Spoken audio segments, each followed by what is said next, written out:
தந்தை, மகன், தூய ஆவியின் பெயராலே ஆமென்.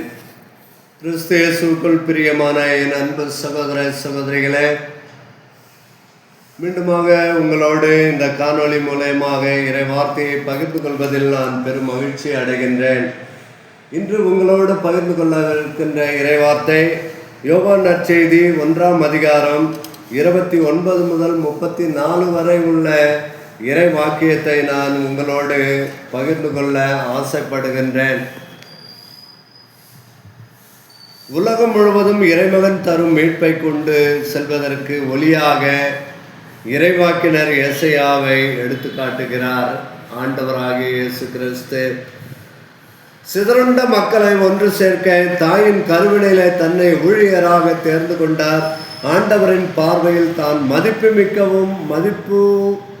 மிகவும் மதிப்பு பெற்றவர் என்றும் கடவுளை பற்றி சான்று பகர்கின்றார் என்கின்றார் இறைவாக்கினர் எசையா. திருமுழுக்கு யோவான் இயேசுவை பற்றி நற்சான்று கொடுக்கின்றார். மனிதராய் பிறந்தவருள் திருமுழுக்கு யோவானை விட மிக பெரியவர் எவரும் தோன்றவில்லை என்று யோவானை பற்றி சான்று பகர்கின்றார் ஆண்டவராகிய இயேசு கிறிஸ்து.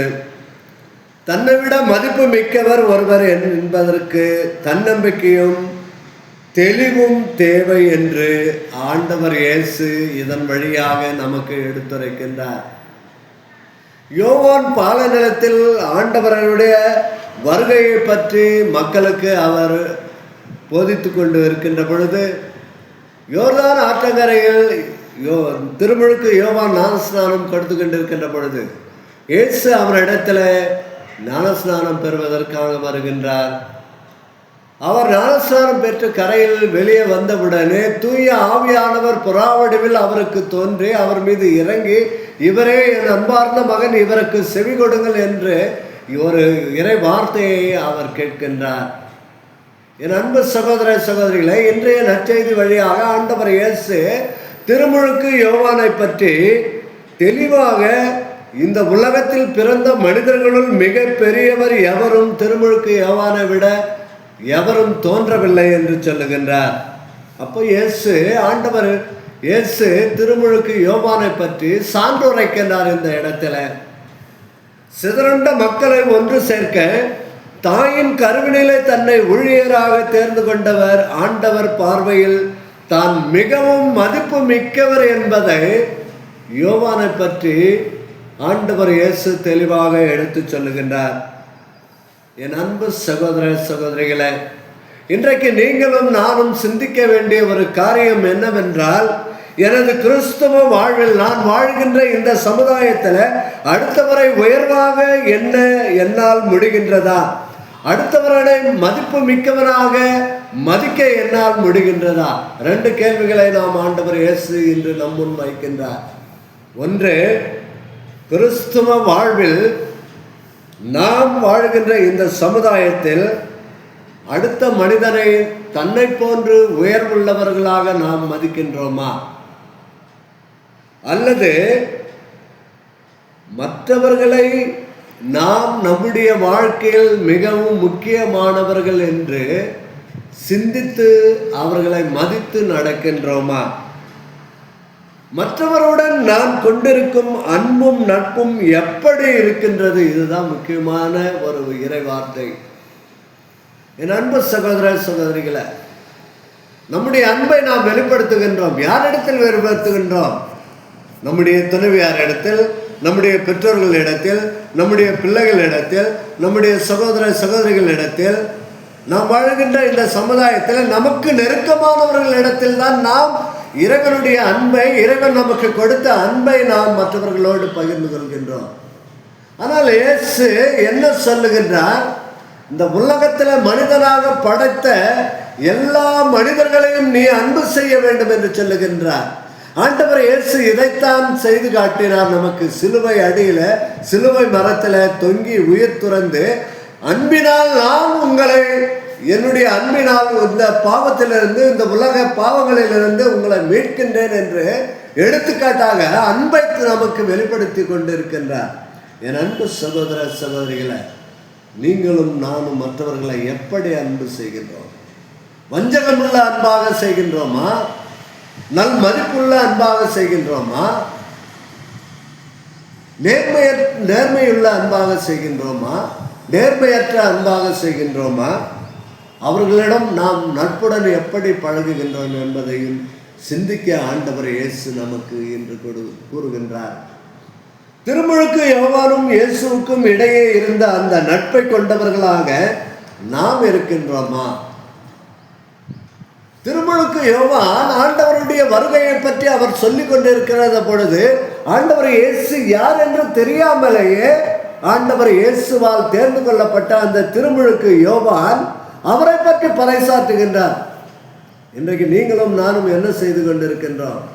ஒருவரை காட்டி கொடுத்து ஒருவரை காட்டி கொடுத்து முத்தம் செய்து கொண்டிருக்கின்றோம். யூதாஸ் முத்தம் கொடுத்து இயேசுவை காட்டி கொடுத்தது போல இன்றைக்கு நீங்களும் நானும் நாம் பணிபுரிகின்ற இடத்திலும் சரி, நம்முடைய வீட்டுகளிலும் சரி, நமக்கு தேவைப்படுகின்ற நேரத்திலும் சரி, மற்றவர்களை காட்டி கொடுத்து நாம் முத்தம் செய்து காட்டி கொடுக்கின்றோம். என் அன்பு சகோதரனே, சகோதரிய, ஆண்டவர் இயேசு அப்படி செய்யவில்லை. நீ எந்த நிலையில இருந்தாலும் இரு, நீ எவ்வளோ பெரிய கொலைகாரனா இருந்தாலும் சரி, குடிகாரனா இருந்தாலும் சரி, உலக இன்ப சிற்றின்ப ஆசையில் வெறி கொண்டவனாக இருந்தாலும் சரி, நான் உன்னை அன்பு செய்கின்றேன் என்று அன்பை நமக்கு வெளிப்படுத்தி கொடுக்கின்றார் ஆண்டவர் இயேசு. திருமுழுக்கு யோவானும் இதைத்தான் சொல்லுகின்றார். உன்னை விட வேறு ஒருவர் இந்த உலகத்திற்கு வருவாரா என்று கேட்கின்ற பொழுது, ஆண்டவருடைய மிதியடி வாரை அழுக்க கூட நான் தகுதியற்றவன், என்னை விட பெரியவர் ஒருவர் வருவார், அவர் உங்களுக்கு திருமுழுக்கு கொடுப்பார், அக்கினியால் திருமுழுக்கு கொடுப்பார், தூய ஆவியால் திருமுழுக்கு கொடுப்பார் என்று ஆண்டவரை பற்றி பெருமையாக எடுத்து சொல்லுகின்றார். என் அன்பு சகோதர சகோதரிகளை, சிந்திப்போமா? இன்று நான் உங்களுக்கு கொடுக்கின்ற இந்த சிந்தனை தான். யோவான் சான்று பகர்ந்தது போல ஆண்டவருடைய அன்பிலிருந்து நாம் அவரை அன்பு செய்ய கற்றுக்கொள்கின்றோமா? கற்றுக்கொண்ட அந்த அன்பை மற்றவர்களோடு எப்படி நாம் பகிர்ந்து கொள்கின்றோம் என்பதை சிந்திப்போம். ஆண்டவர் இயேசுவினுடைய அன்பையும் அருளையும் இரக்கத்தையும் நாம் நிறைவாக பெறுவோம். ஜெபிப்போமா? எங்களை எல்லாம் படைத்து பராமரித்து பாதுகாத்து வரும் என் அன்பு தெய்வமே இயேசு சாமி, இந்த உலகத்தில் மானிடராக பிறந்து நாங்கள் உம்மை அன்பு செய்ய நீர் எங்களுக்கு கற்றுக் கொடுத்திருக்கின்றீர். அந்த அன்பினால் நாங்கள் மற்றவர்களை அன்பு செய்து உம்முடைய இறை அன்பை அவர்களோடு பகிர்ந்து கொள்ளக்கூடிய ஆற்றலை எங்களுக்கு கொடும் சாமி. எங்களை சூழ்ந்தவர்களிடம் மட்டும் நாங்கள் அன்பு கொண்டு நாங்கள் அவர்களோடு அன்பு கொண்டு உறவாடினால் எங்களுக்கு என்ன பயன்? ஆம் ஆண்டவரே, உம்முடைய அன்பு அளவில்லாத அன்பு, ஆழமில்லா அன்பு, அத்தகைய அளவு ஆழம் இல்லாத அந்த அன்பை நீர் எங்களுக்கு கொடுத்திருக்கின்றேன். அந்த அன்பை நாங்கள் மற்றவர்களோடு பகிர்ந்து கொள்ளக்கூடிய இறை ஞானத்தை எங்களுக்கு கொடும் ஆண்டவரே. திருமுழுக்கு யோவான் சான்று பகர்ந்தது போல ஆண்டவரே, நாங்கள் ஒவ்வொரு கிறிஸ்தவனும் ஆண்டவரே உமக்கு சான்று பகரக்கூடிய ஆற்றலை எங்களுக்கு தாரும் ஆண்டவரே. உம்முடைய வல்லமையை எங்களுக்கு தாரும் ஆண்டவரே. இயேசு கிறிஸ்துவினுடைய நாமத்தில் ஜெபிக்கிறோம் நல்ல பிதாவே, ஆமென். இயேசுவுக்கே புகழ், இயேசுவுக்கே நன்றி.